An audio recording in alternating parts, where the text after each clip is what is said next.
കുറേ ദിവസമായി നമ്മൾ കണ്ടുകൊണ്ടിരിക്കുകയെന്ന് പറഞ്ഞില്ല. അപ്പം ഇന്നത്തോട് കൂടിയിട്ട് ഞാൻ വളരെ എന്താ പറയുക സീരിയസ് ആയിട്ടുള്ള കേരളത്തിൻ്റെ ചരിത്രത്തിൽ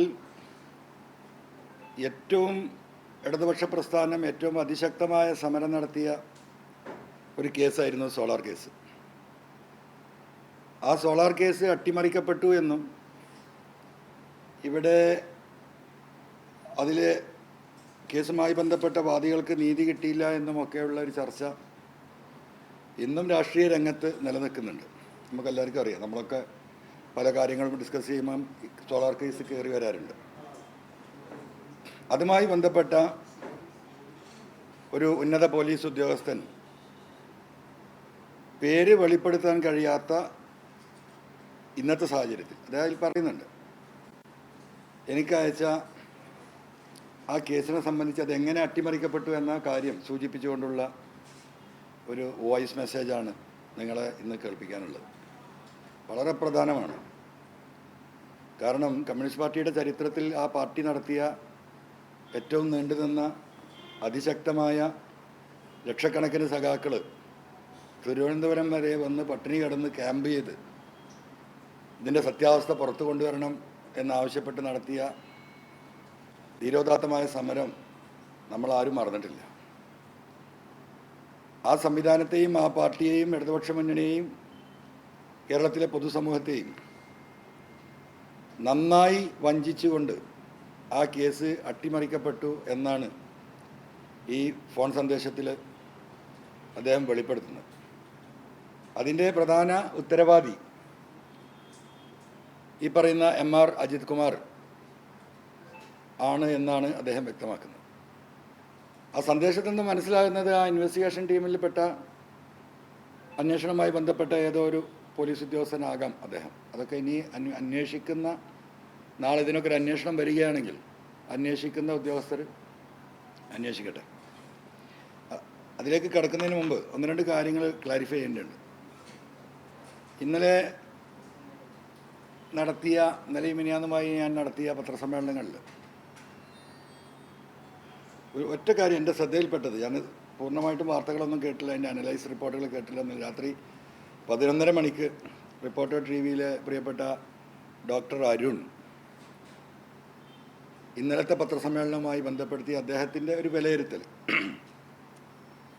അതായത് ചില കാര്യത്തിൽ ഞാൻ ഹോംവർക്ക് ചെയ്യാതെയാണോ, കുറ്റപ്പെടുത്തിക്കൊണ്ടല്ല, ഹോംവർക്ക് ചെയ്യാതെയാണോ ഈ വിഷയങ്ങൾ ഒന്ന് രണ്ട് കാര്യങ്ങൾ പറഞ്ഞിട്ടുള്ളത് എന്ന് അദ്ദേഹം പറഞ്ഞിട്ടുണ്ട്. കാരണം ഇത് ലക്ഷക്കണക്കിന് ആളുകൾ കേൾക്കുകയാണ്. അപ്പോൾ അതിലൊരു ക്ലാരിഫിക്കേഷൻ. ഒന്ന്, അദ്ദേഹം പറഞ്ഞത് സാജൻ സ്കറിയ വിഷയത്തിൽ, ഈ വയർലെസ് ചോർത്തിയ വിഷയമല്ലാത്ത ഒരുപാട് കേസുണ്ട്, അതവിടെ നിൽക്കട്ടെ, വിഷയത്തിൽ ഇതിനെ രാജ്യദ്രോഹ കുറ്റം ചുമത്തിക്കൊണ്ട് കേസെടുക്കണമെന്ന് പറഞ്ഞ് ഈ പറയുന്ന വീഡിയോ ഉൾപ്പെടെയാണ് ഞാനന്ന് DGPക്ക് കത്ത് നൽകുന്നത്. അങ്ങനെ അതിൻ്റെ പ്രാരംഭഘട്ടത്തിൽ ഈ പറയുന്ന MR അജിത് കുമാറുമായി സംസാരിച്ചപ്പോൾ കമ്മ്യൂണിക്കേഷൻ ഇലക്ട്രോണിക്സ് എവിഡൻസ് ആക്ടിലെ 2000 66F നിങ്ങൾക്ക് കേൾക്കുമ്പോൾ ഒരു വെറുപ്പ് വന്നുണ്ടോ? എന്താ ചങ്ങാതി ഇതിങ്ങനെ പറഞ്ഞുകൊണ്ടിരിക്കുന്നത്? അതൊരു വളരെ പ്രധാനമായൊരു വിഷയമാണ്. 66F നിൽക്കില്ല എന്ന് അദ്ദേഹം ഒരു വാദം ഉന്നയിച്ചു. അപ്പോൾ ഞാൻ ലീഗൽ ഒപ്പീനിയൻ എടുത്തിട്ടുണ്ട്, നമ്മളെ വക്കീൽമാരെടുത്ത്. അപ്പോൾ അതിൻ്റെ കാര്യങ്ങളും ആ സെക്ഷനെക്കുറിച്ചും ആ ആക്ടിനെക്കുറിച്ചും എന്തിനാണ് ഇത് ഉണ്ടാക്കിയതിനെക്കുറിച്ചൊക്കെ വിശദമായി ചർച്ച ചെയ്തപ്പോൾ അദ്ദേഹം പറഞ്ഞു, നമുക്ക് ഒരു പണി ചെയ്യാം, അത് ലീഗൽ ഒപ്പീനിയന് കൊടുക്കാം ഹൈക്കോടതിയിൽ. ഞാൻ മനസ്സിലാക്കുന്നത് ലീഗൽ ഒപ്പീനിയൻ കൊടുത്തു, ലീഗൽ ഒപ്പീനിയൻ തിരിച്ചു കൊടുത്തു. എന്താ ലീഗൽ ഒപ്പീനിയൻ?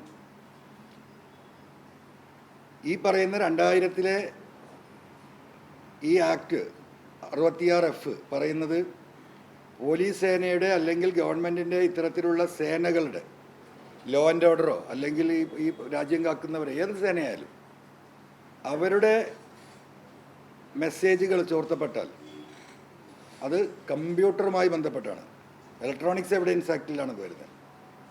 അപ്പോൾ കേരളത്തിലെ ഈ പറയുന്ന വയർലെസ് സിസ്റ്റവും അവർ കൊടുത്ത ഒപ്പീനിയൻ തന്നെ അങ്ങനെയാണ്. Whether it is connected or integrated with the software computer system, it will attract. അത് കമ്പ്യൂട്ടറുമായി സോഫ്റ്റ്വെയറുമായി ഇൻ്റഗ്രേറ്റ് ചെയ്തിട്ടുണ്ടോ എന്ന് ആർക്കറിയില്ല. ഈ ലീഗൽ ഒപ്പീനിയൻ കൊടുക്കുന്ന വക്കീലിനറിയില്ല, DGPക്ക് അറിയില്ല, ഡയറക്ടർ ജനറൽ ഓഫ് പ്രോസിക്യൂഷൻ. അദ്ദേഹം പറഞ്ഞ whether it is integrated with wireless and the computer, whether it is integrated with the computer system, software system, it will attract 66F ആണ്. അപ്പോൾ പിന്നെ അത് പരിശോധിക്കേണ്ട ആരാ? പോലീസാണ്. ഇൻ്റഗ്രേറ്റഡ് ആണ് കേരളത്തിൽ. ആ ഇൻ്റഗ്രേറ്റഡ് ആണെങ്കിൽ അത് പ്രകാരം കേസെടുക്കണം. അപ്പോൾ ഡോക്ടർ അരുൺ പറഞ്ഞത് അങ്ങനെ ഒരു ഒപ്പീനിയൻ വാങ്ങിയിട്ടുണ്ടോ ഇല്ലേ എന്ന് MLA പരിശോധിച്ചിട്ടില്ല എന്നാണ്. ഞാൻ ഉറച്ച് വിശ്വസിക്കുന്നു അങ്ങനെ legal opinion director general of prosecution കൊടുത്തിട്ടുണ്ട്. അത് നിങ്ങൾ പരിശോധിക്കണം. പ്രിയപ്പെട്ട ഡോക്ടർ അരുൺ, അതിന് ഒരു വിവരാവകാശം കൊടുക്കണം നിങ്ങൾ DGP ഓഫീസിൽ. ഞാൻ അങ്ങനെ വെളിവില്ലാതെ പറഞ്ഞ കാര്യമില്ല, എൻ്റെ ബോധ്യത്തിൻ്റെയും എൻ്റെ അറിവിൻ്റെ അടിസ്ഥാനത്തിൽ പറഞ്ഞാണ്. പ്രിയപ്പെട്ട അരുൺ അത് അന്വേഷിക്കണം. രണ്ടാമത്തെ ഒരു കാര്യം, വിജിലൻസ്, അതായത് നമ്മുടെ നിയമസഭാ പ്രസംഗവുമായി ബന്ധപ്പെട്ട് നടത്തിയ പ്രസംഗം, തിരുവനന്തപുരം സ്വദേശി ആഫീസാണ് വിജിലൻസ് കോടതിയിൽ ഈ പ്രസംഗത്തിനെ ബേസ് ചെയ്തുകൊണ്ട് ഈ പെറ്റീഷൻ പോകുന്നത്. അങ്ങനെ വിജിലൻസിനോട് പ്രഥമ റിപ്പോർട്ട് ഫയൽ ചെയ്യാൻ വേണ്ടി പറഞ്ഞു. ആ പ്രഥമ റിപ്പോർട്ടിലാണ് ഇതിലൊരു കഴമ്പില്ല എന്ന് പറഞ്ഞുകൊണ്ട് ക്രൈംബ്രാഞ്ച് ഇത് ഫയൽ ചെയ്യുന്നത്. അതാണ് ഞാൻ ഇന്നലെ പറഞ്ഞത്, എന്നോട് ചോദിച്ചില്ല, കാര്യങ്ങൾ അന്വേഷിച്ചില്ല എന്ന്. അപ്പോൾ ഡോക്ടർ അരുൺ പറഞ്ഞത് അത് ക്രൈംബ്രാഞ്ച് വേറെ ADGP ആണ്. ഞാൻ ആ സമ്മേളനത്തിൽ തന്നെ പറയുന്നുണ്ട് അത് വേറെ ADGP എന്ന് എനിക്കറിയാം. അപ്പം നിങ്ങൾ തന്നെ പറയുന്നുണ്ട് സൂപ്പർ DGP ആണ് ആര്? അജിത് കുമാർ. അദ്ദേഹം എല്ലാത്തിലും ഇടപെടുന്നുണ്ട്. അതുകൊണ്ടാണ് അത് ടോർപ്പിഡ് ചെയ്യപ്പെട്ടത് ഞാൻ പറഞ്ഞു. അപ്പോൾ ഞാനൊരു ബോധവും വിവരമല്ലാതെ അല്ല പറഞ്ഞത്.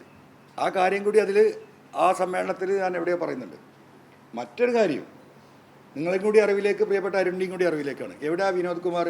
ക്രൈംബ്രാഞ്ച് ADGP വിനോദ് കുമാറായിരുന്നു അന്ന് ഞാൻ ഈ പരാതി ഓഫീസ് കൊടുക്കാം. അദ്ദേഹം രാജിവെച്ച് പോയി. അദ്ദേഹം പോലീസിലേ ഇല്ല ഇപ്പോൾ, മനസ്സിലായോ? അദ്ദേഹം പോയി. അങ്ങനെ അതിൻ്റെ കാരണം എന്താ നിങ്ങൾ അന്വേഷിച്ചോളൂ. അപ്പോൾ ഞാൻ ആ ഭാഗം ഒന്ന് ക്ലിയർ ചെയ്യാണ്. മറ്റൊരു കാര്യം, നിങ്ങൾ ഒരുപാട് പണി നമുക്ക് തന്നിട്ടുണ്ട്. ഞാൻ നിങ്ങൾക്ക് ചെറിയൊരു പണി തരാണ്. എനിക്ക് കിട്ടിയൊരു വിവരമാണ്. കിട്ടിയ വിവരത്തിൻ്റെ അടിസ്ഥാനത്തിൽ അതിൻ്റെ രേഖകൾ കിട്ടിയിട്ടില്ല. നിങ്ങൾ അന്വേഷിക്കേണ്ട. ഇപ്പോൾ ഫോൺ ചെയ്ത് പറഞ്ഞാൽ നിങ്ങൾക്ക് അന്വേഷിക്കാൻ പറ്റുന്ന കാര്യം. നിങ്ങൾക്കൊക്കെ തിരുവനന്തപുരത്തൊക്കെ സ്റ്റുഡിയോവും സ്റ്റാഫൊക്കെ ഉള്ളവരല്ലേ. നമ്മുടെ ഈ ADGP അജിത് കുമാർ ഒരു വലിയ കൊട്ടാരം പണിയുന്നുണ്ട്. എവിടെ അറിയോ? തിരുവനന്തപുരത്തെ കവടിയാർ കൊട്ടാരം നമ്മളൊക്കെ കേട്ടിട്ടുണ്ട്, കണ്ടിട്ടുണ്ട്. കേരളത്തിൻ്റെ അഭിമാനമല്ലേ. ആ കവടിയാർ കൊട്ടാരത്തിൻ്റെ കോമ്പൗണ്ടിലാണ് ബഹുമാനപ്പെട്ട ഇന്ത്യയിലെ തന്നെ അല്ലെങ്കിൽ തന്നെ ലോകത്തിൽ തന്നെ അറിയപ്പെടുന്ന ബിസിനസ്സുകാരനായ ബഹുമാനപ്പെട്ട MA യൂസുഫ് അലി സാഹിബ് വീടുള്ളത്.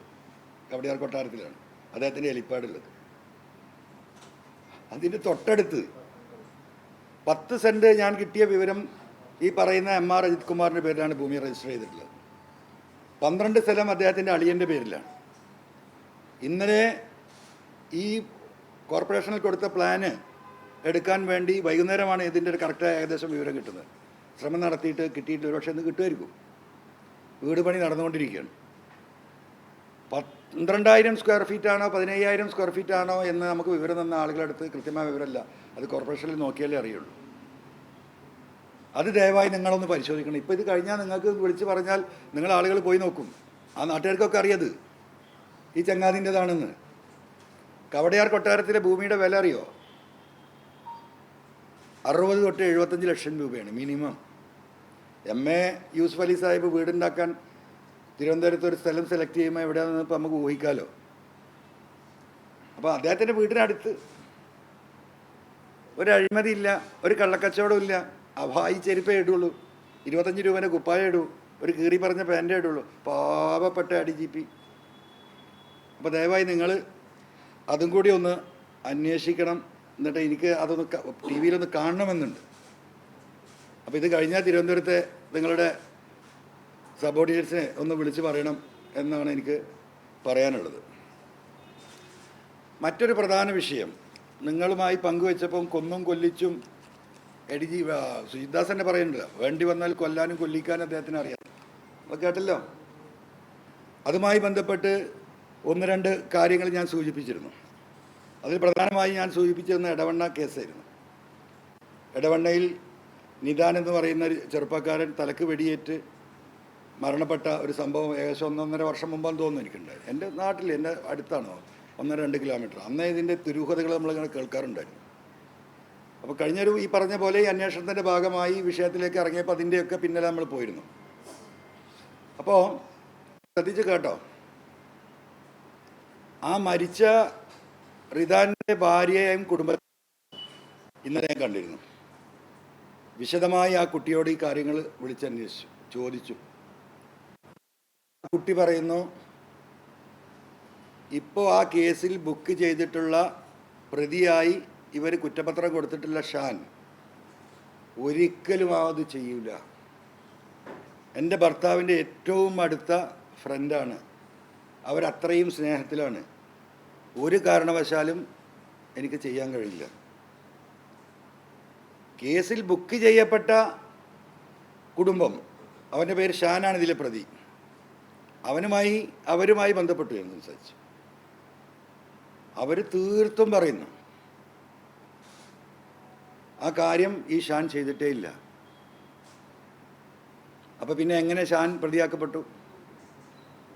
ഈ പെൺകുട്ടിയോട് ഈ മരണം നടന്ന് പിറ്റേതിൻ്റെ പിറ്റേ ദിവസം പോലീസ് വളരെ മോശമായിട്ടാണ് പെരുമാറിയിട്ടുള്ളത്. മരിച്ച റിദാൻ ഫാസിലിൻ്റെ ഭാര്യ അവരിപ്പോഴും ജീവിച്ചിരിപ്പുണ്ട്, ഒരു ഘട്ടത്തിൽ നിങ്ങളുടെ മുന്നിൽ വരും. അവരെ കൊണ്ട് എന്താ പറയിപ്പിക്കാൻ നോക്കിയെന്നറിയാം. ഈ കൊന്നു എന്ന് പറയപ്പെടുന്ന ഈ വ്യക്തിയുമായി, ഷാനുമായി അവർക്ക് അവിഹിത ബന്ധമുണ്ടായിരുന്നു എന്നവർ സമ്മതിച്ചു കൊടുക്കണം. ആ അവിഹിത ബന്ധത്തിൻ്റെ ഭാഗമായി അവളുമായി ഒരുമിച്ച് ജീവിക്കാൻ അവരുടെ ഭർത്താവിനെ അവരുടെ കാമുകൻ ആണ് എന്ന് ഇവർ പറയുന്ന ഈ ഷാൻ വെടിവെച്ച് കൊന്നാണ്.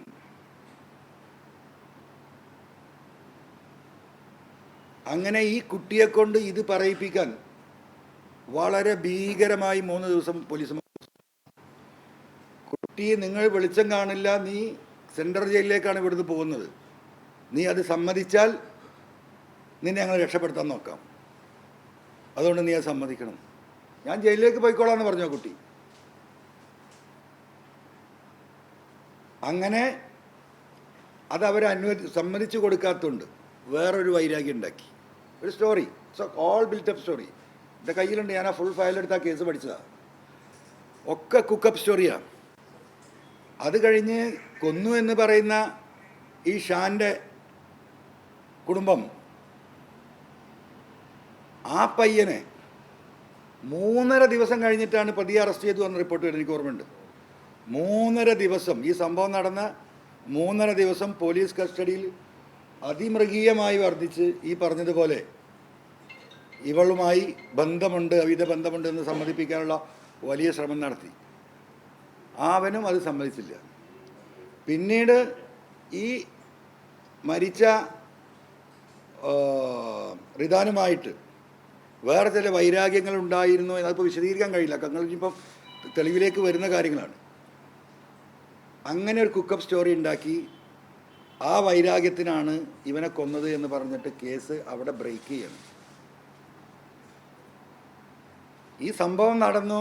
ഈ പറയുന്ന ഷാൻ തന്നെയാണ് ഈ മരിച്ച റിദാനെ 7 മണിക്ക് അവർ ഒരുമിച്ച്, അതാണ് ആകെ തെളിവ്. വൈകുന്നേരം 7 മണിക്ക് ഇവർ ഒരുമിച്ച് ഇറങ്ങി എന്നുള്ളത്. അതുമെന്ന് അങ്ങോട്ട് സ്റ്റോറി കുക്ക് ചെയ്യുക. ഒരുമിച്ച് പോയി എന്നുള്ളത് ശരിയാണ്. അവർ ചായ കുടിച്ചു. അവരൊരു വണ്ടി വാടകയ്ക്ക് എടുത്തിരുന്നു, റെൻ്റേക്കാരന്, ഈ കൊണ്ടോട്ടി ഭാഗത്തുനിന്ന്. അവിടെ ആ പൈസ കൊടുക്കാൻ വേണ്ടിയിട്ട് ഇവൻ്റെ ഫ്രണ്ടിന് വേണ്ടി, മരിച്ചവൻ്റെ ഫ്രണ്ടിന് വേണ്ടി എടുത്ത വണ്ടിയിരുന്നു. അപ്പോൾ ആ പൈസ എത്തിയപ്പോൾ അത് കൊണ്ടു കൊടുക്കാൻ വേണ്ടിയിട്ടാണ് ഇവനെ വിളിച്ചത്. അങ്ങനെ അവർ പോകാൻ വേണ്ടിയിട്ട് അവിടുന്ന് വീട്ടിൽ നിന്ന് ഇവനെയും കൂട്ടി ഇറങ്ങി ജാമിയ കോളേജിൻ്റെ അവിടെ എത്തി. അവരൊരു ചായ കുടിച്ച് ഒരു സിഗരറ്റ് വലിച്ച് പോകാൻ വണ്ടിയില്ല. ഈ വന്നവൻ്റെ സ്കൂട്ടറിലാണ് പോയിരിക്കുന്നത്. അപ്പോൾ വേറൊരു വണ്ടിയും കാത്ത് നിൽക്കുകയാണ്. അതിനിടയിൽ ഇവന് ഫോൺ വന്നു എന്ന് പറഞ്ഞു, ഈ മരിച്ചവന്. അപ്പോൾ ആ ഫോൺ കട്ട് ചെയ്തിട്ട് ഈ ഷാനിനോട്, ഈ കൊന്നു എന്ന് പറയുന്നവനോട് പറഞ്ഞു, നമ്മളൊന്ന് പോകുന്നില്ല, എനിക്കിൻ്റെ വേറെ ഫ്രണ്ട്സ് വരുന്നുണ്ടെന്നുകൊണ്ട് ഇവരവിടുന്ന് പിരിയാണ്. ഇവനീ സ്കൂട്ടർ ഓടിച്ചവൻ വീട്ടിലേക്ക് പോവാണ്. പിന്നെ ഈ പറയുന്ന ഇവൻ്റെ വീട്ടിന് തൊട്ട മലൻ്റെ മുകളിലാണ് കുന്നുമുറത്തെ സംഭവം ഉണ്ടായത്, നിങ്ങൾക്കറിയാം. അപ്പം ആ വീട്ടിൽ നിന്ന് ഇവൻ്റെ കൂടെ വന്നു എന്ന ഒറ്റ കാരണം വെച്ചിട്ടാണ് ഇവനെ ഇതിൽ പ്രതിയാക്കുന്നത്. അപ്പോൾ അതിനൊരു പ്രധാന കാരണമായിട്ട് പോലീസുമായി ബന്ധപ്പെട്ട ഇൻവെസ്റ്റിഗേഷൻ ടീമുമായി ബന്ധപ്പെട്ട ചില പോലീസ് ഉദ്യോഗസ്ഥരിൽ നിന്ന് എനിക്ക് മനസ്സിലാക്കാൻ കഴിഞ്ഞത്, ഈ മരിച്ചവൻ ഈ സ്വർണ്ണക്കള്ളക്കടത്തുമായി ബന്ധപ്പെട്ട കരിപ്പൂരിൽ നടക്കുന്ന ഒരുപാട് ഇൻഫർമേഷൻ അവൻ്റെ കയ്യിലുണ്ട്. അവൻ്റെ ഫോണ് വേറൊരു കേസിൽ കുടുക്കിയോണ്ട് തട്ടിയെടുക്കാൻ പോലീസ് ഒരു ശ്രമം നടത്തി, അതിലത് പരാജയപ്പെട്ടു. മാത്രമല്ല ചില പോലീസ് ഉദ്യോഗസ്ഥരോട് ഞാനിത് വെളിപ്പെടുത്തുമെന്ന് അവൻ പറഞ്ഞിട്ടുണ്ടെന്ന് പറഞ്ഞു. ഇതൊക്കെ നീ പൂർണ്ണമായിട്ടും നീ വരാൻ പോകുന്ന അന്വേഷണത്തിൻ്റെ പരിധിയിൽ വരേണ്ടതാണ്. അങ്ങനെ ആ ഒരു മോട്ടീവിലാണ് ഇവനെ കൊല്ലിച്ചത് എന്നാണ് ഇതുമായി ബന്ധപ്പെട്ടവർ സൂചിപ്പിക്കുന്നത്. കാരണം അത് വരുന്നത് സുജിത്ദാസിൻ്റെ അടുത്തേക്കാണ്. അപ്പോൾ ആര് കൊന്നു, എങ്ങനെ കൊന്നു, പിന്നെ ഈ സംഭവം കഴിഞ്ഞ ഉടനെ അന്ന് വൈകുന്നേരം തൊട്ട് ഈ പറയുന്ന കൊന്നു എന്ന് പറയുന്ന വ്യക്തിയുടെ വീടും നാടും ഓഫീസും അവനുമായി ബന്ധപ്പെട്ട സ്ഥലങ്ങൾ മുഴുവൻ പോലീസ് അരിച്ചു പെറുക്കിയിട്ടുണ്ട്. 3.5 ദിവസം കഴിഞ്ഞിട്ട് അവനോട് പറയാണ്, നിന്നെ വീട്ടിലൊന്ന് കൊണ്ടുപോകാൻ, വീട്ടിലൊരു പോയി വരേണ്ട ഒരു ആവശ്യമുണ്ട്. അങ്ങനെ ഇവർ സെർച്ചിന് പോവുക, ഏത് തോക്ക് കണ്ടെത്തണല്ലോ. പോലീസ് അരിച്ചു പറിക്കുക, 2-3 ദിവസമായിട്ട് പോലീസ് അരിച്ചു പറിക്കുക. പോലീസിൻ്റെ അറ്റൻഷനുള്ള വീടാണ്. ആ വീടിൻ്റെ അകത്തേക്ക് കയറുന്നു, റൂമിൻ്റെ ഉള്ളിലൂടെ ഇങ്ങനെ നടക്കുന്നു. അപ്പോൾ പെട്ടെന്ന് കട്ടിലിൻ്റെ ചുവട്ടിൽ ചെറിയൊരു പ്ലാസ്റ്റിക് കവർ കാണുന്നു. ഒരു പോലീസുകാരൻ കാലുകൊണ്ട് ഇങ്ങനെ തട്ടി വെക്കുന്നു, അതാ കിടക്കുന്നു തോക്ക്. അങ്ങനെ തോക്ക് റിക്കവറി. ഈ ഫാസിലിൻ്റെ മരിച്ചവൻ്റെ കയ്യിൽ 2 ഫോണുണ്ട്. ഒരു ഫോണ് ഈ പറയുന്ന ഇത്തരത്തിലുള്ള ഇൻഫർമേഷനിലെ ഫോണെന്ന് അറിയാൻ കഴിഞ്ഞത്. ഒന്നാമത് സാധാരണ ഉപയോഗിക്കുന്ന ഫോൺ. ഈ 2 ഫോൺ ഇതുവരെ കിട്ടിയിട്ടില്ല, പോലീസ് റിക്കവറി ഇല്ല. അപ്പോൾ ഈ 2 ഫോണും ഇവനെടുത്തു. ആര്? ഈ പേരിൻ്റെ കൺഫ്യൂഷനോ, ഈ കൊന്നു എന്ന് പറയുന്നത് എന്താണ്, ഷാൻ. അത് ചാലിയാർ പുഴയിൽ എറിഞ്ഞു എന്ന് നീ പറയണം. എടവണ്ണ പാലത്തിൻ്റെ മുകളിൽ നിന്ന് എടവണ്ണ പാലത്തിലൂടെ തന്നെ വീട്ടിലേക്ക് പോവാം.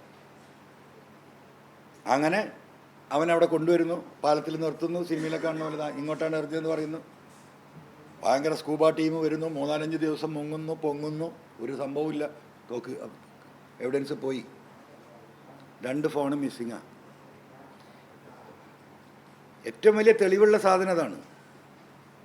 ഇങ്ങനെ കുക്കപ്പ് ചെയ്ത കേസ് ഞാൻ മറ്റിലേക്ക് കിടക്കുന്നില്ല, ഞാനത് സൂചിപ്പിച്ചുകൊണ്ട് മാത്രം ആ വിഷയം ഇവിടെ സൂചിപ്പിക്കുകയാണ്. അപ്പോൾ ഇനി നമ്മൾ പ്രധാന വിഷയത്തിലേക്ക് കിടക്കാം. നിങ്ങളിതൊന്ന് കേൾക്ക്.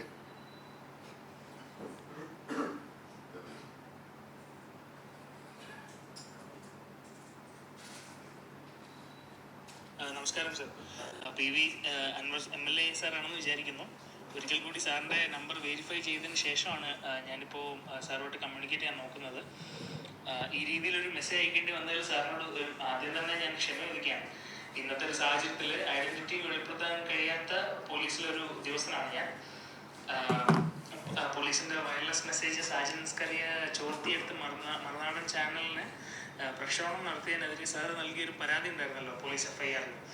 അത് രജിസ്റ്റർ ചെയ്ത് അന്വേഷണം ആരംഭിച്ചപ്പോൾ തന്നെ സാജന്റെ സഹോദരങ്ങൾ ഇടനിലക്കാർ വഴി ADGP അജിത് ഒരു സമീപിച്ചിട്ട് സാജനെ ജാമ്യമില്ലാ വകുപ്പുകൾ ചേർത്തിട്ടൊരു കേസിൽ കൊടുക്കാതിരിക്കാൻ വേണ്ടിയിട്ട് 2 കോടി രൂപ വാഗ്ദാനം ചെയ്യുകയും, അപ്പോൾ അതിൽ 1.5 കോടി രൂപ 2 തവണയായിട്ട് MLA അജിത് സാറിന് നൽകിയിട്ടുണ്ടെന്ന് പറഞ്ഞ് ആ സമയത്ത് സാറിൻ്റെ പേര് വെളിപ്പെടുത്താൻ ആർക്ക് ഇന്റർനെറ്റ് കോൾ വന്ന ഓർമ്മയുണ്ടോ സാറിന്?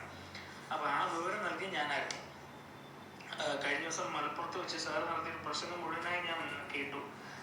അപ്പോൾ അതിൽ സാറിൻ്റെ അടുത്തോട്ടുള്ള ബഹുമാനം, വിശ്വാസം എനിക്ക് നന്നായിട്ട് കൂടി. അതിൻ്റെ അടിസ്ഥാനത്തിലാണ് ഞാനിപ്പം അജിത് സാറിൻ്റെ സ്വഭാവവും പ്രാർത്ഥന രീതിയും സാറിനെ അറിയിക്കാൻ വേണ്ടിയിട്ട് എനിക്ക് തോന്നിയത്. ഒരു കമ്മ്യൂണിസ്റ്റ് കുടുംബത്തിലാണ് സാർ ഞാൻ ജനിച്ചത്. അതുകൊണ്ട് തന്നെ ജീവിതത്തിൽ സത്യസന്ധമായിട്ടാണ് ഞാൻ ജീവിച്ചുകൊണ്ടിരിക്കുന്നത്. പരമാവധി ശ്രമിക്കാറുണ്ട്.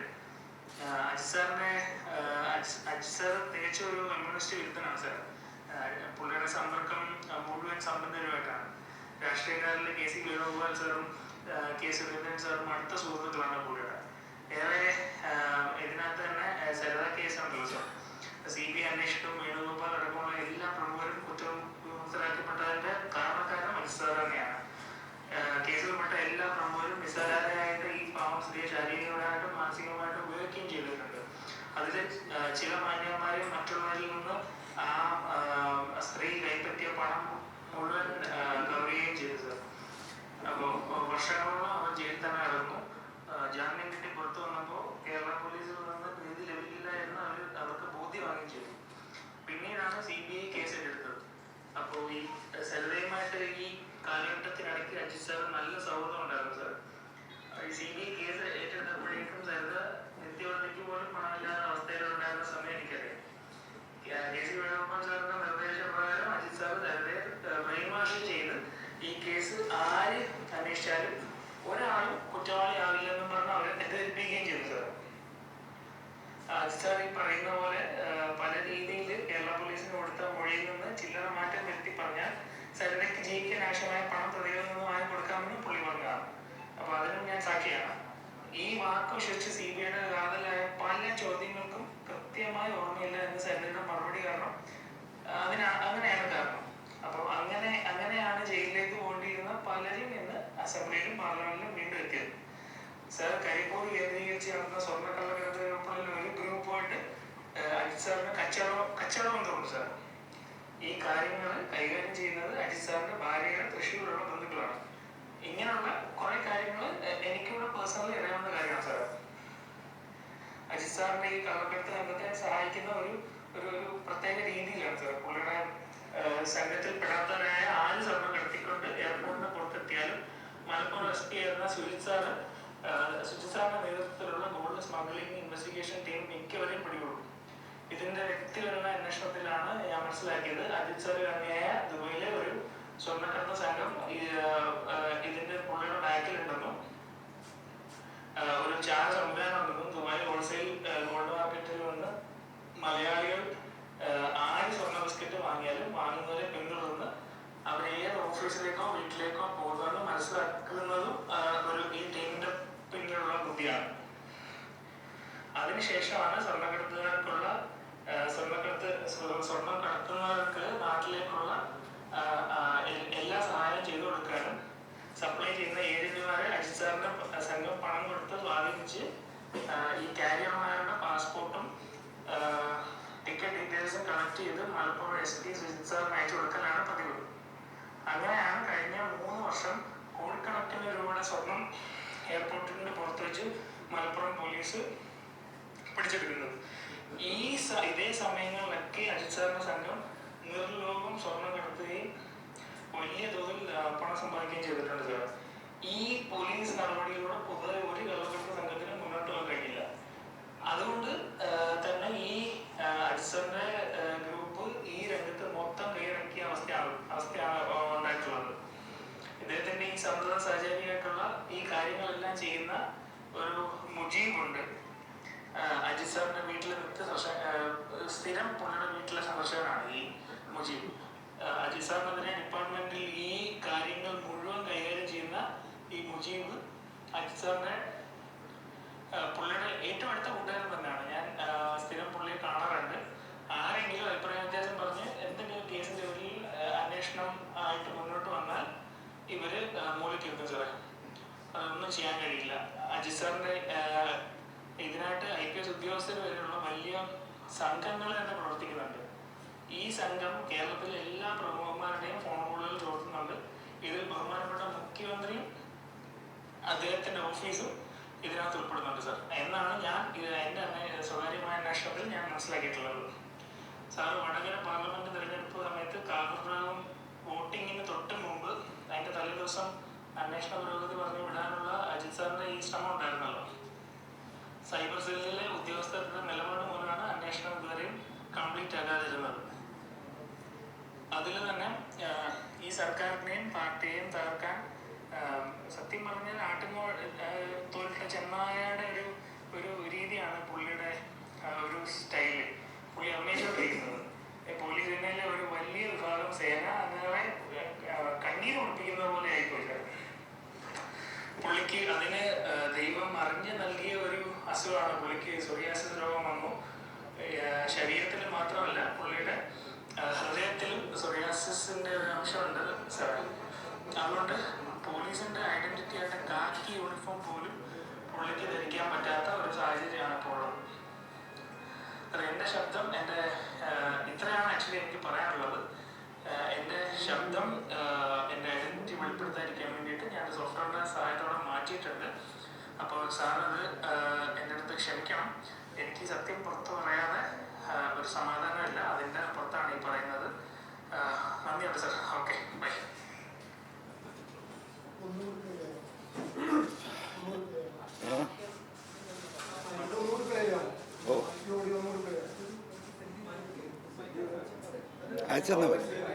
അയച്ചെന്നാ പറയാം.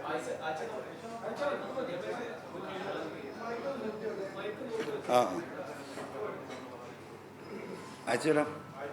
നിങ്ങൾ ആ ഗ്രൂപ്പിലേക്ക് ഇട്ടാൽ പറയാം. നമുക്കിതിലൊന്നും വിളിക്കാനില്ല, ആർക്ക് വേണമെങ്കിലും തരാം. അപ്പോൾ ഇതൊക്കെയാണ് സ്ഥിതിഗതികൾ. ഇപ്പോൾ എന്നെ സംബന്ധിച്ച് ഞാൻ ഇന്നത്തോട് കൂടിയിട്ട് ഈ ഒന്നാം ഘട്ട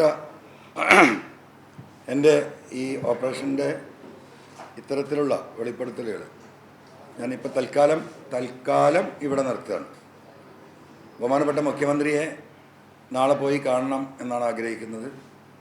ഈ പറഞ്ഞ കാര്യങ്ങൾ മുഴുവൻ വിശദീകരിച്ചുകൊണ്ട് ബഹുമാനപ്പെട്ട മുഖ്യമന്ത്രിക്ക് പരാതി കൊടുത്ത്, കേരളത്തിലെ നല്ല IPS ഓഫീസർമാരുണ്ട്. ഏത് കേസും കണ്ടെത്താൻ കഴിയുന്ന IPS അല്ലാത്ത, IPS ലഭിക്കാത്ത നല്ല മിടുക്കന്മാരായ സത്യസന്ധരായ, ഒരു കാലിച്ചായ പോലും ഒരാളോടും വാങ്ങിക്കുടിക്കാതെ ഈ സേനയിലേക്ക് കടന്നു വരുമ്പോൾ അവരെടുത്ത സത്യപ്രതിജ്ഞ അതേപടി പാലിച്ച് ജീവിക്കുന്ന നല്ല നല്ല ഉദ്യോഗസ്ഥർ ഇവിടെ ഉണ്ട്. ആ ഉദ്യോഗസ്ഥരുടെ ഒരു സ്പെഷ്യൽ ഇൻവെസ്റ്റിഗേഷൻ ടീം ഉണ്ടാക്കി വളരെ ഉന്നതനായ വിശ്വസ്തനായ ഒരു പോലീസ് ഓഫീസറുടെ നേതൃത്വത്തിൽ ബഹുമാനപ്പെട്ട മുഖ്യമന്ത്രിയോട് ഞാൻ അഭ്യർത്ഥിക്കാൻ പോകുന്നത്, ഒരു റിട്ടയർഡ് ജഡ്ജിയെ ഈ കേസിൻ്റെ നിരീക്ഷണത്തിന് ഏർപ്പെടുത്താൻ കഴിയുമെങ്കിൽ അതുകൂടി സാധ്യമാക്കിക്കൊണ്ട് ഈ കേസുകൾ പരിശോധിക്കപ്പെടേണ്ടതുണ്ട്. ഈ കൾപ്രിറ്റുകൾ ഈ സേനയിൽ നിന്ന് പുറത്തു പോയി അവർ ചെയ്ത കുറ്റത്തിന് ഇന്ത്യയിലെ ശിക്ഷാ നിയമങ്ങൾ എന്താണോ അതിന് വിധേയരാകേണ്ടതുണ്ട്. സത്യസന്ധമായും ഭയമില്ലാതെയും പ്രവർത്തിക്കാൻ കഴിയുന്ന ഒരവസ്ഥ പോലീസ് സേനയിൽ ഉണ്ടാക്കണം. ഇന്ന് യഥാർത്ഥത്തിൽ അതില്ല എന്ന് എനിക്ക് ബോധ്യമുണ്ട്. കാരണം ഇദ്ദേഹത്തെ പേടിയാണ്. അദ്ദേഹത്തിൻ്റെ ഏറ്റവും സുഹൃത്തായ സുജിത് ദാസ് തന്നെ വെളിപ്പെടുത്തുന്നുണ്ട്, ടെററാണ്. അപ്പം അങ്ങനെയാണ്. അദ്ദേഹം ഉദ്ദേശിച്ചത് നടത്തും. അദ്ദേഹം ഉദ്ദേശിച്ചത് അദ്ദേഹം അടിച്ചേൽപ്പിക്കും. ഒരാൾക്ക് ചെറുവിരൽ അനക്കാൻ കഴിയില്ല. അപ്പോൾ സ്വാഭാവികമായിട്ടും ഈ അന്വേഷണത്തിൻ്റെ മുമ്പായിട്ട് അദ്ദേഹത്തെ ഈ ചുമതലയിൽ നിന്ന് മാറ്റണോ എന്ന് ബഹുമാനപ്പെട്ട മുഖ്യമന്ത്രിയും ഇടതുപക്ഷവും ആലോചിക്കട്ടെ. ഉത്തരവാദിത്തപ്പെട്ടവർ അദ്ദേഹത്തെ അവിടെ ഇരുത്തിക്കൊണ്ട് ഈ ഒരു അന്വേഷണം നടത്തുക എന്ന് പറയുന്നത്, സസ്പെൻഡ് ചെയ്യണമെന്ന് ഞാൻ പറയുന്നില്ല, അത് അവർ ഉത്തരവാദിത്തപ്പെട്ടവർ തീരുമാനിക്കട്ടെ. ആ രീതിയിലുള്ള വളരെ ഡീറ്റെയിൽഡ് ആയിട്ടുള്ള ഒരു ഇൻവെസ്റ്റിഗേഷൻ നടന്നാൽ, ഞാൻ ഈ പറഞ്ഞ പല ദുരൂഹമായ മരണങ്ങൾ വേറെയുണ്ട്, ആളുകളെ കാണാതായതുണ്ട്, അത്തരം കേസുകൾ, പരാതി കൊടുത്ത എത്രയോ കേസുകൾ, മുഖ്യമന്ത്രിയുടെ ഓഫീസ് തന്നെ കൊടുത്ത പരാതികൾ പലതുണ്ട്, ഇത്തരത്തിലുള്ള ദുരൂഹമായ കേസുകൾ. ആ ആളുകളൊക്കെ പലരും വളരെ അങ്ങേയറ്റം വിഷമത്തിലാണ്. അവർക്കൊന്നും നീതി കിട്ടിയില്ല എന്ന ഒരു ഫീലിംഗ് ആർക്കൊക്കെ ഉണ്ട്. അതൊക്കെ ഇവിടെ റെക്ടിഫൈ ചെയ്യേണ്ടതുണ്ട്. അത് റെക്ടിഫൈ ചെയ്ത് ബഹുമാനപ്പെട്ട മുഖ്യമന്ത്രി തന്നെ ഈ വിഷയത്തിൽ ഇൻവെസ്റ്റിഗേഷനിൽ ഇടപെട്ടുകൊണ്ട് ഈ കാര്യങ്ങൾ സത്യസന്ധമായി പുറത്തേക്ക് കൊണ്ടുവരാനുള്ള നടപടികൾ സ്വീകരിക്കണം എന്ന് പറഞ്ഞുകൊണ്ട് ബഹുമാനപ്പെട്ട മുഖ്യമന്ത്രിക്ക് ഇന്ന് ഞാൻ ഇന്ന് പോയി നാളെ അദ്ദേഹം അവിടെ ഉണ്ടെങ്കിൽ അവിടെ കാണും, അല്ലെങ്കിൽ മറ്റന്നാൾ കണ്ട് അത് നൽകാൻ തന്നെയാണ് തീരുമാനം. പുതിയ വെളിപ്പെടുത്തലുകൾ, ചിലതൊന്നും വെളിപ്പെടുത്താൻ പറ്റാത്ത പ്രയാസങ്ങളുണ്ട്, ചിലത് വെളിപ്പെടുത്തിയാൽ ഇനി വരാൻ പോകുന്ന ഇൻവെസ്റ്റിഗേഷൻ ടീമിന് ഈ പറയുന്ന പ്രതികൾ അതിലെ തെളിവ് നശിപ്പിക്കാൻ സാധ്യതയുള്ളത് കൊണ്ട് ചിലത് നമുക്ക് പറയാൻ പ്രയാസമുണ്ട്, പുറത്തുവിടാൻ പ്രയാസമുണ്ട്. അത്തരത്തിലുള്ള ഒരു ഭാഗമുണ്ട്. അപ്പോൾ സത്യസന്ധമായി ഇത് അന്വേഷിക്കാൻ ശേഷിയില്ല, പ്രാപ്തിയില്ല, മുഖം നോക്കാതെ നടപടി തൻ്റെ മനസാക്ഷിക്കനുസരിച്ച് സത്യസന്ധമായി പ്രവർത്തിക്കാൻ കഴിയുന്ന ബഹുമാന്യരായ നല്ല ഓഫീസർമാർ ഇവിടെ ഉണ്ട്. അതിൽ IPS റാങ്ക് തൊട്ട് താഴെ വരുന്ന സിവിൽ പോലീസ് ഓഫീസർമാരുടെ വരെ ഇടയിൽ ഈ കാര്യങ്ങളുണ്ട്. അപ്പോൾ അത് അന്വേഷിക്കട്ടെ. പിന്നെ മറ്റൊരു കാര്യം കൂടി ഒന്നുകൂടി ഞാൻ നിങ്ങൾ ഓർമ്മപ്പെടുത്തുന്നത്, ഇപ്പോൾ ഇദ്ദേഹം വെളിപ്പെടുത്തിയതിനപ്പുറം ഈ ഡാൻസ് ആപ്പ് ടീമിൽ നിന്ന്, ഈ ഡാൻസ് ആപ്പ് ടീമാണല്ലോ ഈ സ്വർണം പിടിക്കുന്നത് പുറത്തിട്ടിട്ട്. വേറൊരു കാര്യം, ഈ എടവണ്ണ മരണത്തിൽ ആദ്യം വീട്ടിലിരുന്ന ഡാൻസ് ആഫാണ്, ഡാൻസ് ആഫിലെ പോലീസുകാരനാണ്. ഈ കുട്ടി മരിച്ചിട്ട് അപ്പം എല്ലാത്തിലും ഡാൻസ് ആഫാണ്. അപ്പം ഈ പിടിക്കുന്ന സ്വർണം ഇങ്ങനെ കടത്തിക്കൊണ്ട് വന്നാൽ അതിനെ, ഞാനിത് പറഞ്ഞോന്നറിയില്ല, എയർപോർട്ടിൻ്റെ അകത്തുനിന്ന് പിടിച്ചാൽ അത് കൃത്യമായ കണക്കുണ്ടാവും. അവിടെ അതിൻ്റെ സർവൈലൻസ് സിസ്റ്റവും കാര്യങ്ങളുണ്ട്. ഒന്നും അതിന് തൊടാൻ കഴിയില്ല. വഴിയിൽ നിന്ന് ഇതിനുള്ള പ്രധാന കാരണം 50 ബിസ്ക്കറ്റ് പിടിച്ചാൽ 25 ബിസ്ക്കറ്റോ 20 ബിസ്ക്കറ്റോ ആണ് റിപ്പോർട്ട് ചെയ്യപ്പെടുന്നത്. ഇനിയിപ്പോൾ ഇതിനെങ്ങനെ തെളിവ് കിട്ടുമെന്നല്ലേ? ഈ പിടിച്ച ആളുകളുടെയൊക്കെ റെക്കോർഡ് ഇവിടെ ഉണ്ടല്ലോ. അതായത് ഈ പറയുന്ന സുജിത്ദാസിൻ്റെ ടീം പിടിച്ചു എന്ന് പറയുന്ന ആളുകളൊക്കെ റെക്കോർഡറാണ്. എത്രയോ മനുഷ്യരുണ്ട്.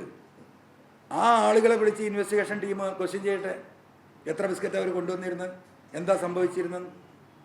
10 ആളെങ്കിലും സത്യം പറയില്ല, 100 ആളെ വിളിച്ച് ചോദിച്ചാൽ. ഇത് തെളിയിക്കാൻ എന്താ പ്രയാസം? അപ്പോൾ ആ രീതിയിലുള്ള അന്വേഷണം ഈ വിഷയം, എനിക്കിങ്ങനെ ഇരുന്നിട്ട് ഇപ്പോൾ ഈ കളവ് പറയുന്നു, അത് പറയുന്നു, ഇത് പറയുന്നു എന്നൊക്കെ പറഞ്ഞതുപോലെ അങ്ങനെയാണെങ്കിൽ ഇതിനൊക്കെ വഴിയുണ്ടല്ലോ. പിന്നെ എല്ലാ തെളിവും എനിക്കിവിടെ കൊടുന്നു വെക്കാൻ കഴിയുമോ? എനിക്ക് കിട്ടുമോ?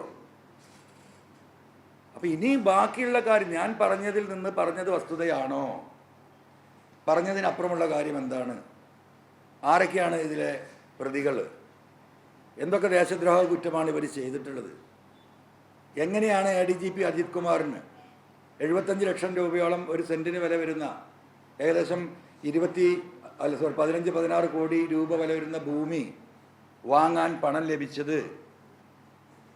പുറത്ത് ഇൻവെസ്റ്റ് ചെയ്ത് ബാക്കിയൊക്കെ പോട്ടെ, ഇവിടുന്ന് തുടങ്ങാൻ നമുക്ക് കവടിയാർന്ന്. ഇവിടെ നമ്മൾ ഈ ലോകം മുഴുവൻ നടന്ന് ആഫ്രിക്ക വരെ പോയി കഷ്ടപ്പെട്ട് മലമ്പരിയും പിടിച്ചിട്ട് നമുക്കൊന്നും സാധ്യമാകുന്നത്. ഞാനിപ്പോഴും 100 ചില്ലാനം പഴക്കല്ല വീട്ടിലാണ് താമസിക്കുന്നത്, എൻ്റെ വാപ്പുണ്ടാക്കി.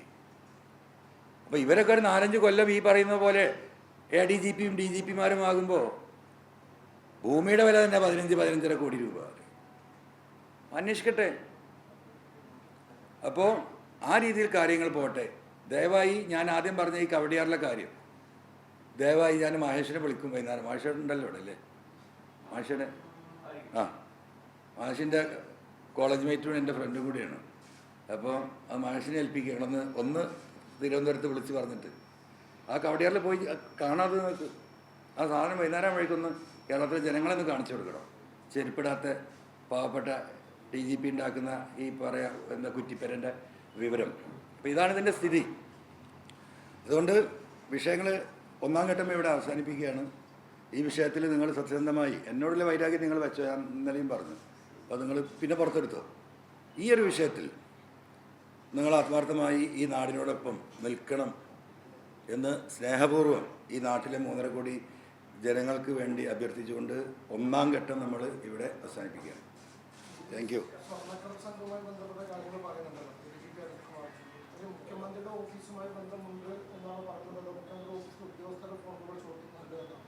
ഉദ്യോഗസ്ഥരുടെ ഫോൺ കോൾ ചോർത്തും, ഞാൻ അയച്ചു തരാം. മുഖ്യമന്ത്രി അടക്കമുള്ളവരുടെ ഫോൺ കോൾ ചോർത്തുന്നുണ്ടോ എന്ന് എനിക്ക് സംശയമുണ്ട് എന്നാണ് അദ്ദേഹം പറയുന്നത്. അല്ല, അതൊക്കെ ഇപ്പോൾ ഈ അന്വേഷണ ഏജൻസി ഉറപ്പുവരുത്തരുത്. നമുക്കത് ഉറപ്പുവരുത്താനുള്ള സിസ്റ്റം ഒന്നുമില്ലല്ലോ. അതെ അതെ അതെ. അല്ല, അത് ഇനി അന്വേഷിക്കുന്ന ഏജൻസി തന്നെ അന്വേഷിക്കണ്ടേ. അല്ല, അതിലിപ്പോൾ 2 കാര്യം. ഒന്ന്, ഇപ്പോൾ ഈ സോളാർ കേസുമായി ബന്ധപ്പെട്ട അതിലെ സാക്ഷികളും പരാതിക്കാരൊക്കെ ഈ ഭൂമിയിൽ ജീവിച്ചിരിപ്പുണ്ടല്ലോ. അത് ഇൻവെസ്റ്റിഗേറ്റ് ചെയ്യാമല്ലോ ഇൻവെസ്റ്റിഗേഷൻ ഏജൻസിക്ക്. ഈ ഫോൺ കോൾ ഇൻവെസ്റ്റിഗേറ്റ് ചെയ്യാമല്ലോ. ഇതിൽ പറഞ്ഞ ഇതൊക്കെ ഇൻവെസ്റ്റിഗേഷനിൽ ഇത് വരുള്ളൂ. എനിക്ക് കിട്ടിയ അങ്ങനെ പല വിവരങ്ങളും കിട്ടിയിട്ടുണ്ട്. അതിൽ ആളുള്ളതുണ്ട്, ഡയറക്റ്റ് വന്ന് പറഞ്ഞതുണ്ട്, വേറെ ആൾ ദൂതന്മാർ വഴി വന്നതുണ്ട്, അനോണിമസായി വന്നതുണ്ട്. ഇതൊക്കെ ഇതിലുണ്ട്. അതിൻ്റെയൊക്കെ ഒരു എന്താ പറയുക അന്വേഷണം നടത്തേണ്ട ആരാ? Investigation agency.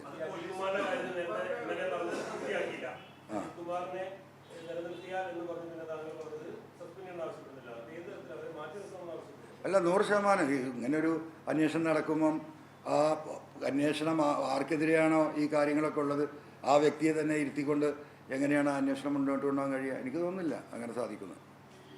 മാറ്റി നിർത്തണം തന്നെ എൻ്റെ അഭിപ്രായം. ആ, കിട്ടിയോ? വീട് കണ്ടു. ഇപ്പോൾ ന്യൂസ് 18 അനുമതി പറയുന്നു തിരുവനന്തപുരത്ത് ഈ പറഞ്ഞ കവടിയാറിൽ ന്യൂസ് 18 പ്രവർത്തകർ റിപ്പോർട്ടേഴ്സ് ആ വീഡിയോ കാണിച്ചുകൊണ്ടിരിക്കുന്നുണ്ട്. ചെറിയ വീട്, പാവപ്പെട്ടവനായ DGP സത്യസന്ധൻ കാണിക്കണ്ടല്ലോ അല്ലേ? അപ്പം അത്രയേ ഉള്ളൂ ഇങ്ങനെ. അപ്പം ഇനി ബാക്കി അവർ നോക്കട്ടെ. ഞാനെങ്ങനെ സ്ഥിരീകരിക്കാം? ഞാൻ എന്താ സയൻറ്റിഫിക് എഞ്ചിനീയറാണോ? അതൊക്കെ ഇവർ നോക്കട്ടെ എന്ന്. എനിക്ക് അയച്ചത് നിങ്ങൾക്ക് വിട്ടത് എനിക്കറിയുന്ന ആളല്ലേ. ഓ, അതെനിക്കൊരു ഫോൺ കോൾ വന്നു. അദ്ദേഹമാണ് ഇത് എന്ന് അദ്ദേഹം പറയുന്നു. നമുക്കറിയില്ലല്ലോ ആരും. അതൊക്കെ നീ നിങ്ങൾ പരിശോധിക്കുക പൊന്നാര മാഷേ. എനിക്ക് കിട്ടിയ നിങ്ങൾക്ക് തന്നു. ഞാൻ അന്വേഷിക്കുന്നില്ല, അന്വേഷിക്കട്ടെ. ഞാൻ കിട്ടിയ മെസ്സേജ് തന്നു. എനിക്കതിനപ്പുറമൊന്നും ചെയ്യാൻ പറ്റില്ല.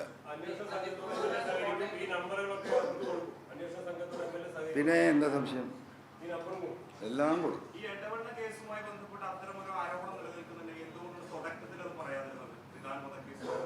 അല്ലേ, ഞാൻ ഇപ്പോഴല്ലേ അത് അറിയുന്ന മാഷേ. നമുക്ക് വഹിയൊന്നും ഇല്ലല്ലോ. ഇപ്പം ഈ സംഭവങ്ങളൊക്കെ കണ്ടപ്പോഴേ അതൊക്കെ പുറത്തു വരുന്നത്. അല്ലെങ്കിൽ ഇവരെ പറ്റിയൊന്നും മിണ്ടാൻ പറ്റില്ല ചിരിക്കരുന്നു പാവങ്ങൾ. മനസ്സിലായോ? ഇങ്ങനെ ഒരു ഫൈറ്റിലേക്ക് ഇറങ്ങിയപ്പോഴാണ് ഇങ്ങനെ പല ആളുകളും നമ്മൾ ബന്ധപ്പെടാൻ തുടങ്ങിയിരുന്നത്. മറ്റതൊക്കെ ഇവർ അസ്പൃശ്യരായ മനുഷ്യരാണ്, കേസിൽ കുടുക്കി വാദിയെ തന്നെ പ്രതിയാക്കുമെന്നുള്ള ഭയത്തിലായിരുന്നു പലരും ഇരുന്നിരുന്നത്. അതിൻ്റെ ഭാഗമായിട്ടായിരിക്കാം ഇതൊക്കെ ഇപ്പം ഇങ്ങനെ വരുന്നത്.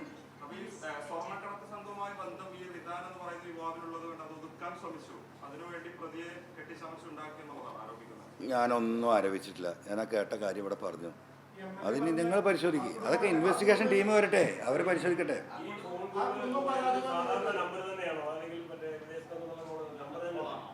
ഏതാ? വിദേശത്ത് നിന്ന്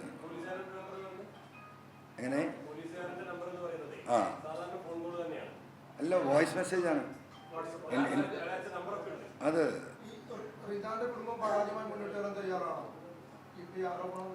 വരാനാണ് സാധ്യത എന്നാണ് ഞാൻ മനസ്സിലാക്കുന്നത്.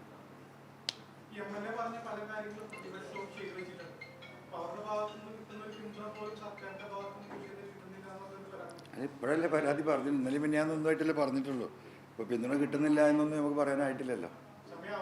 അത് നമ്മൾ പരാതി പോലും കൊടുത്തിട്ടില്ലല്ലോ മുഖ്യമന്ത്രിക്ക്. അതിക്ക് പരാതി കൊടുക്കാൻ ഞാൻ പോകുന്നല്ലേ പറഞ്ഞു. എങ്ങനെ?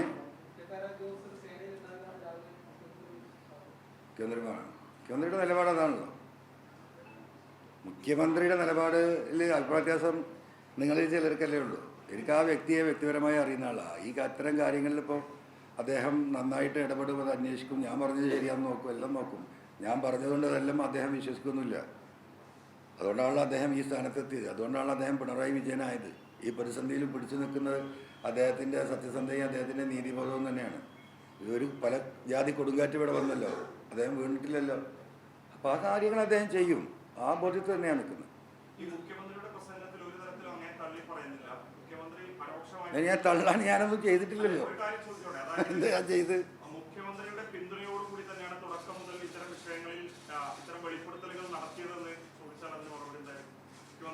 പിന്തുണയോടെയാണ് പിന്നെ മുഖ്യമന്ത്രിയോട് പറഞ്ഞ അദ്ദേഹത്തിനാണ് നടപടി സ്വീകരിച്ച പോലെ. നിങ്ങളെങ്ങനെ അങ്ങനെ പറയാം? അല്ല, എനിക്ക് 3.5 കോടി കേരളത്തിലെ ജനങ്ങളുടെ പിന്തുണ തന്നെയുണ്ട്. 3.5 കോടി. അല്ല, ഞാൻ പറഞ്ഞല്ലോ 3.5 കോടി ജനത്തിൽ പാർട്ടിയും പെട്ടില്ലേ? എങ്ങനെ? എനിക്കറിയില്ല. നമ്മളെന്നും ആ പാർട്ടി ലൈനിൽ തന്നെയല്ലേ നിൽക്കാറുള്ളൂ. എങ്ങനെ? ഈ വെളിപ്പെടുത്തലുകൾക്ക് ശേഷം പാർട്ടിയിൽ ആരെങ്കിലുമായി സംസാരിച്ചിട്ടുണ്ടോ? ഞാൻ പലരുമായി സംസാരിച്ചിട്ടുണ്ട്. അപ്പോൾ നമ്മൾ സ്ഥിരമായിട്ട് സംസാരിക്കുന്നില്ല. നമ്മൾ പാർട്ടി ലീഡർഷിപ്പായിട്ട് സംസാരിക്കാതിരിക്കാൻ പറ്റും. നമുക്കൊരു ദിവസം എന്തെല്ലാം കാര്യങ്ങളല്ല. പാർട്ടി സെക്രട്ടറിയായിട്ട് സംസാരിച്ചിട്ടില്ല. ഇതൊക്കെ തിരക്കിൽ വിഷയമില്ലേ.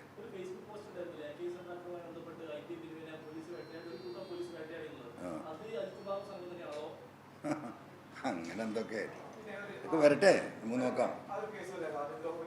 ഓ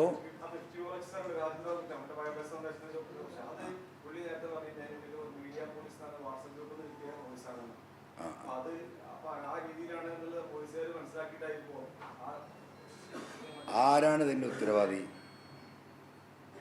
അതിൻ്റെ ഉത്തരവാദി പോലീസല്ലേ? പോലീസിൻ്റെ സേനയല്ലേ? അത് ഏത് ഗ്രൂപ്പിൽ നിന്ന് കിട്ടി മറ്റേന്ന് കിട്ടി അത് പറഞ്ഞിട്ട് കാര്യമില്ലല്ലോ. അതിന് ഉത്തരവാദി അതല്ലേ. അപ്പോൾ ആ ഗ്രൂപ്പിലേക്ക് അങ്ങനെ പോയി ഓനെ പിടിക്കണ്ടേ? അതല്ല ഇൻവെസ്റ്റിഗേഷൻ.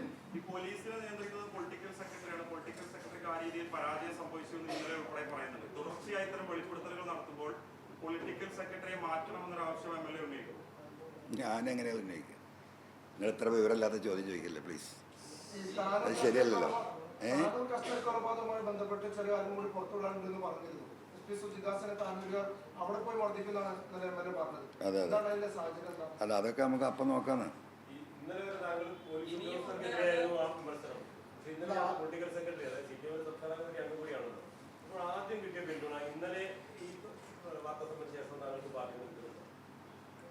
എന്തിപ്പോൾ ആ ചോദിച്ചിട്ട് അതൊക്കെ നമുക്ക് പറയാം.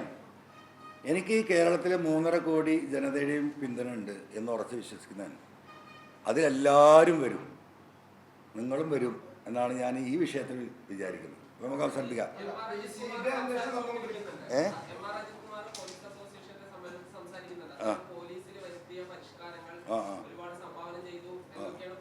അപ്പോൾ അവസാനത്തെ പ്രസംഗം സാധാരണ അങ്ങനെയല്ല, യാത്രയപ്പം ഉണ്ടാവും. യാത്രയപ്പ പ്രസംഗമായി മാറിയോ എനിക്കറിയില്ല.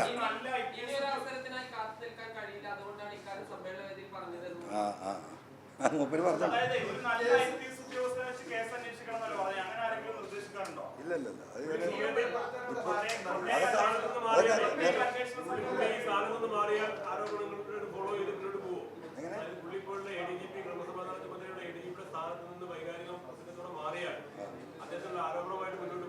ഇതിപ്പോ പബ്ലിക്കായി പറഞ്ഞ കാര്യമില്ല. ഗവൺമെന്റ് അല്ലേ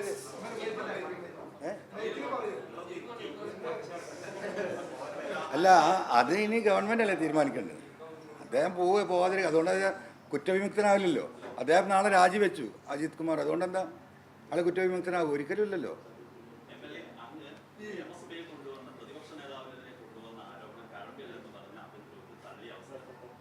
ഞാൻ അതിനൊന്നും മറുപടി പറയുന്നില്ല.